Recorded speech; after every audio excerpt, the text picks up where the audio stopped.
Hello mga ka-Lodiwaps! Welcome back to my YouTube channel again. And for today's video, meron pong nag-PM sa Facebook account ko and medyo interesting po yung question niya.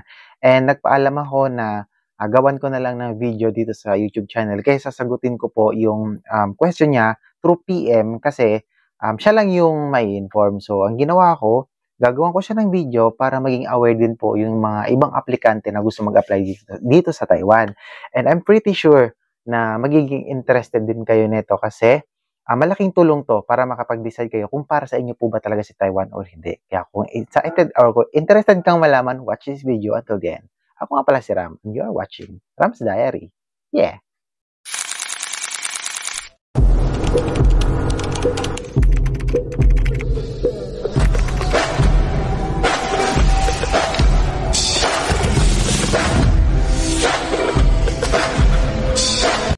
Ayun mga ka-Lodiwaps, pasensya nyo na kung puro pink with hearts yung background natin kasi ito po talaga yung available na kortina nung bumili kami sa palengke para gawing pinaka-cover ng mga kwarto namin. Kasi syempre kailangan natin ng privacy.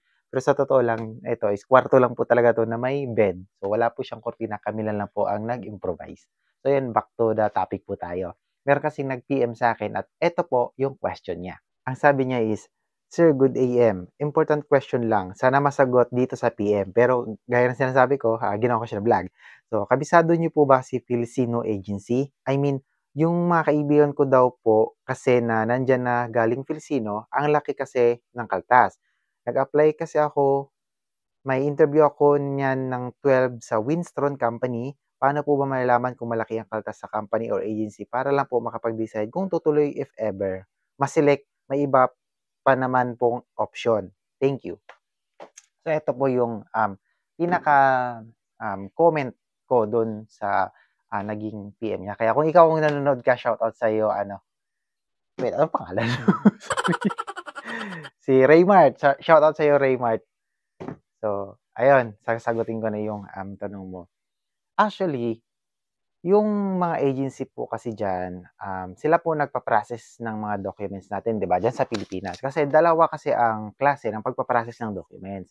Dyan sa Pilipinas, tsaka dito sa Taiwan. Pero dito sa Taiwan kasi is yung company naman po ang bahala dito eh. Kapag once na na-process na nila yung mga documents natin dito, ipapadala po yan sa Pilipinas. And kapag once na nasa Pilipinas na po yan, si agency na po ang magpa-process kasi dadaan pa po yan ng mga government agencies natin. So, dadaan pa po yan sa mga matinding salaan para maging legit po siya. Hindi po siya magiging scam. So, ngayon, pagdating naman po sa kaltasan ito, based on my experience, kasi is, ang malaki po talaga na kaltas dyan is yung lending.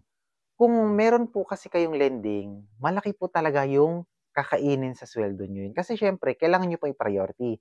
Diyan pa lang sa Pilipinas, bibigyan na kayo ng papel o yung tinatawag na barcode. Yun po ang obligation yung bayaran every month. Okay? Ganun po yung magiging sistema.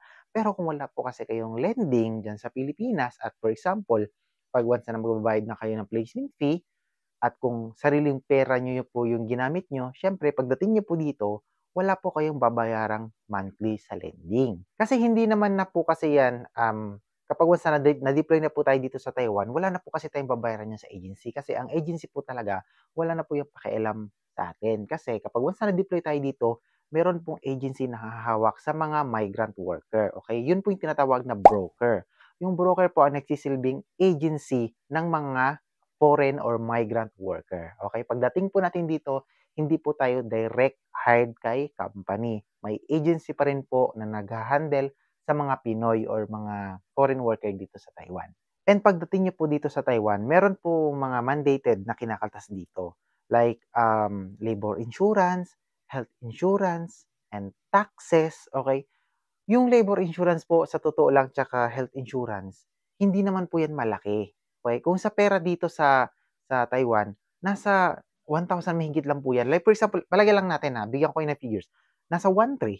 Yung health insurance tsaka labor insurance. Sakto, yung 1,300 na sinasabi ko sa inyo, sobra-sobra na nga yan eh. Tapos yung tax.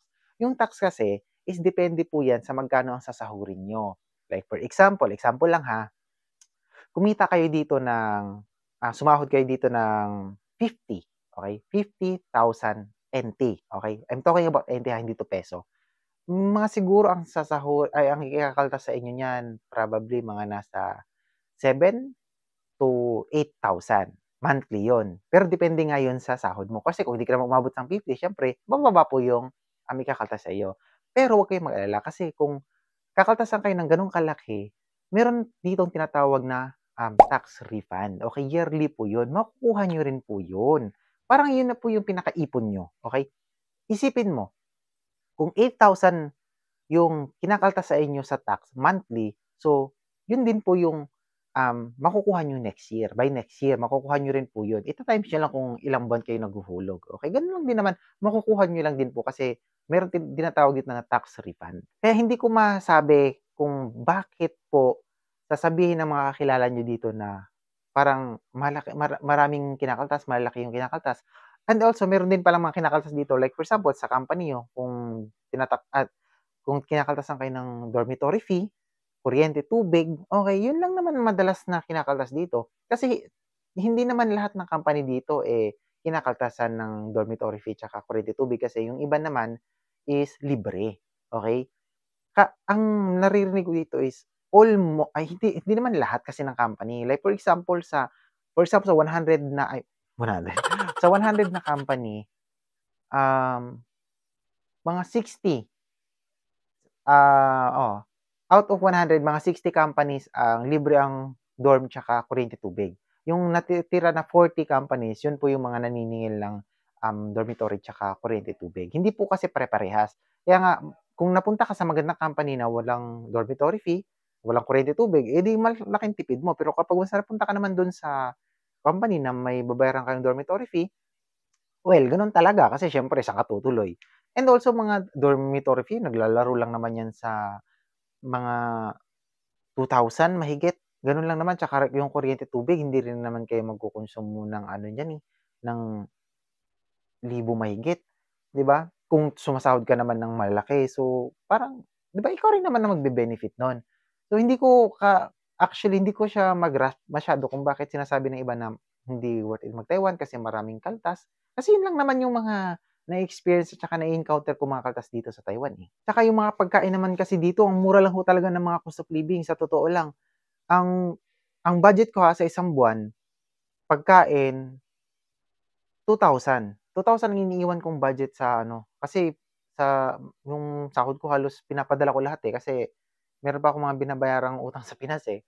So, 2,000 sa totoo lang kung tutuusin, kasya lang naman 2,000 para sa'kin.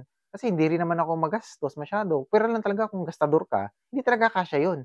Yung mga sahod kasi nga meron nga akong kilala ditong vlogger, sinasabi niya na hindi daw worth it ang Taiwan kasi ano, parang hindi siya naggo-grow. Parang hindi ka maggo-grow, ang laki ng mga expenses mo, laki ng ginagastos mo. Paano? Bumibili ng mga gold, bumibili ng mga gadget, cellphone, camera, drone, kung ano-ano pa, sapatos. Hindi ka talaga maggo-grow. Bobo ang puta. Demonyo ka. Siyempre, paano ka mag-grow kung gastador ka? For example, kung sumasahod ka dito ng ano, palagay lang natin, 30,000. Tapos yung mga expenses mo, yung mga ginagasta mo, mga nasa 25. Natural, hindi ka talaga mag-grow. Iisip ka ba? What? Yun yung comment ko dun sa ano, sa vlogger na tinutukoy ko, hindi po dun sa ibang ano, hindi po dito sa nagtatanong. Ang tinutukoy ko is yung vlogger kasi ewan ko, ako ba na pumasok sa isip niya. So depende pa rin po talaga yan kung paano kayo humawak ng pera, okay? O kung paano kayo mag-budget. Pero kung hindi po talaga kayo ganun ka ano, materialistic, syempre makakapag-ipon po talaga kayo. Hindi naman po sa pagmamayabang, pero I just want to share lang po yung mga nangyari sa akin just to inspire, okay? Wala pa po kasi sa totoo lang, wala pa po kasing isang taon, siguro mga nasa 7 months pa lang kami, mula nung dumating kami sa Taiwan, nabayaran ko na lahat ng utang ko. Ngayon nagkaroon lang ako ng utang kasi meron akong pinaggastusan ng panibago. Okay, nakapagpagawa na ako ng bahay. So, ibig sabihin lang kasi, hindi kasi ako magastos. Kumbaga, hindi rin naman ako masyadong matipid. Kumbaga, tinatantya ko lang kasi alam ko naman yung rason kaya ako nagtrabaho dito sa Taiwan. May aim na kasi ako, nakaplano na kasi yan. Hindi naman ako pumunta dito para lang gumasta ng gumasta. May rason kaya ako nag-abroad. O wala pang 2 taon, nakapagpatayo na ako ng bahay. Kaya paano niyo nasasabi or paanong may masasabi ang ibang tao na hindi worth it ang Taiwan? Hindi pa nga tapos yung kontrata ko, eh, marami na akong naipundar. So, depende lang talaga yan sa tao. Kaya sa'yo ano, sa'yo boys na nagtatanong, wag ka magpadala sa ano ng iba, okey? Kasi depende kasi yan sa tao. Hindi hindi naman yan porket sinabi nila na parang hindi worth it ang Taiwan, well, sa kanila yon. Malay mo kapag once na ikaw naman napunta dito, baka nga mas mai-exceed pa yun sa expectation mo, 'di ba? Sayang naman kung magpapaapekto ka sa sinasabi ng iba. Ang importante kasi sinubukan mo kaysa naman magsisi ka, "Ay sana dapat pala sinubukan ko, hindi mo na ako umatras agad." 'Di ba? Ang nasayang kasi is yung pagkakataon na dapat sana na-try mo. Kaso kung magpapaapekto ka, well, nasa iyo 'yan. So yun mga idol, sana may natutunan kayo sa video na 'to. Don't forget to hit the subscribe, pa-like, and pa-share na rin sa mga kapwa aplikante na gusto mag-apply dito sa Taiwan.